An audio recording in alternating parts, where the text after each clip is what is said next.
कि अफजल गगरी छलकत जाए, थोड़े धन में खल हो रहा है, वही उनका हाल है। कब क्या बोलेंगे, कब क्या करेंगे, कब वो बीबी के बहन बना ली हैं, कब वो बहन के बीबी बना ली हैं, इसका कोई गारंटी नहीं है। हम तो ये कहब कि उनका बात घोड़ा के पाद में ज्यादा फर्क नहीं। जिस बात का डर था वही चीज हुआ, क्योंकि पावर स्टार पवन सिंह पहली बार भाई साहब खेसारी लाल यादव को टारगेट करते हुए कुछ ऐसा बयान दे दिए हैं, जिसके वजह से भाई साहब पूरे बिहार में एक अलग ही लेवल का माहौल हो गया है और दोनों के दोनों फैंस हैं वह आपस में भिड़ चुके हैं।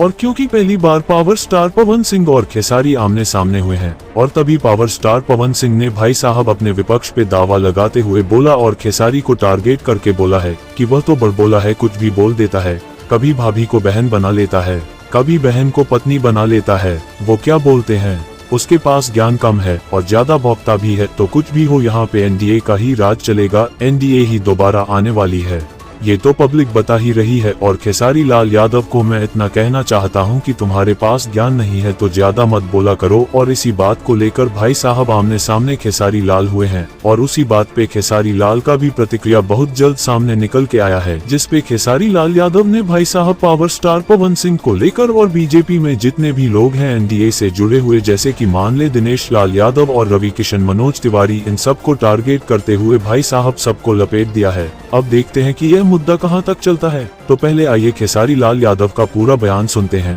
तो वही तो दुनिया को सोचना है कि ये मानसिकता कैसी है कि एक ऐसा आदमी जिन पे बहुत सारे मर्डर हैं, मैं देखिए जानता नहीं हूँ तो जांच का विषय है, क्या हुआ क्या नहीं हुआ तो मुझे पता नहीं है, बट मेरे कहने का मतलब दुनिया तो इस बात को जानती है ना। तो दुनिया ये क्यों नहीं समझती है कि ये सिर्फ हमें दोषी ठहराने के लिए ना किसी पे ठीकरा फोड़ते हैं।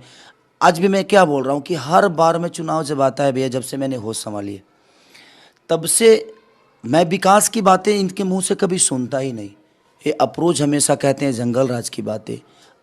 तो 20 साल से ये बिहार आपके हाथ में है। मेरे हाथ में कोई चीज़ थी, मैंने ख़राब कर दी मान लीजिए, बट जब आपके हाथ में आई तो उसमें आपने क्या बेहतर किया वो तो बताओगे ना, दुनिया को तो बता, वही तो चाहिए दुनिया को, जो आपने क्या बेहतर किया। तो आज जो डिफेंड कर रहे हैं या उनके लिए प्रचार कर रहे हैं, तो ये मानसिकता है उनकी और एनडीए की पूरी लोगों की मानसिकता यही है। आज लोग समझ रहे हैं कि चुनाव के पहले ही 10,000 रुपया क्यों। अब लोगों को एक बार 10,000 नहीं चाहिए, हर महीने 10,000 चाहिए और रोजी रोजगार के द्वारा चाहिए।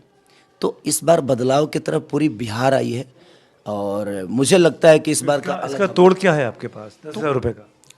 दुनिया को नहीं पता है कि इतने दिन से तो 10,000 रुपया नहीं मिला। सर ये हमारे ही पैसे हैं, हम सबके ही पैसे हैं, ये हमें कोई ऐसा नहीं कि एहसान कर रहे हैं हम पे 10,000 रुपया देकर, क्योंकि हर आदमी को पता है ये बात कि ये 10,000 रुपये चुनाव से पहले क्यों मिला, हमें ये पहले क्यों नहीं मिला। तो ये तो मैं आपसे भी पूछ सकता हूँ कि भाई आप भी तो चुनाव के पहले घोषणा कर रहे हैं, एहसान कर रहे हैं कि हम आपको हर घर की नौकरी दे देंगे, सरकारी नौकरी, ये आपने पहले क्यों नहीं किया? आपकी सरकारें तो 20 साल भी रही है। नहीं बिल्कुल ठीक है, लेकिन हम वादा तो कर रहे हैं इस बात को, वो तो हमारे पैसे हमें दे रहे हैं लालच के तौर पर, एक घूस के तौर पर कि हम तो आपको घूस दे रहे हैं। तो मेरे कहने का मतलब 20 साल सरकार पहले क्या थी सर, उतनी तो मेरी उम्र भी नहीं थी कि मैं उस पर चर्चा करूंगा। हाँ, मैंने इन्हीं के मुंह से जंगल राज भी सुना है बेहतर। तो हमारी सरकार कम से कम वादा तो कर रही है, कहने देने के लिए कह तो रही है। मैं तो वो खुले मंच से या भरे मीडिया में बोल रहा हूँ कि हमने 20 साल चाचा को दिया ना, 5 साल भतीजा को देते हैं। अगर भतीजा भी बेहतर नहीं करेंगे तो इन्हें भी हटा दो। आप बिहार के लिए विकल्प बेहतर ढूंढो। एक बेहतर विकल्प मिला है, शायद कल चल के आपको ये अफसोस हो कि यार काश हम चुन लिए होते, नहीं तो फिर अपने बच्चों के भविष्य 5 साल बर्बाद करोगे आप।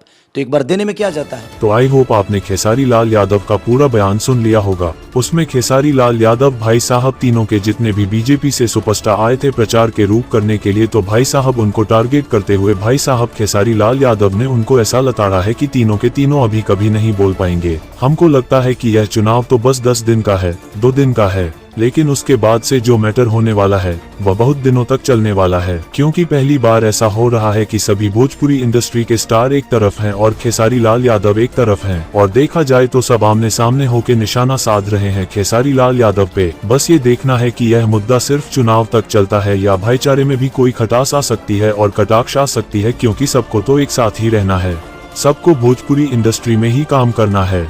तो आपकी क्या राय है, कमेंट बॉक्स के माध्यम से जरूर बताइएगा, और हमारे चैनल में नए हैं तो चैनल को सब्सक्राइब करके बेल आइकॉन को प्रेस कर लीजिए।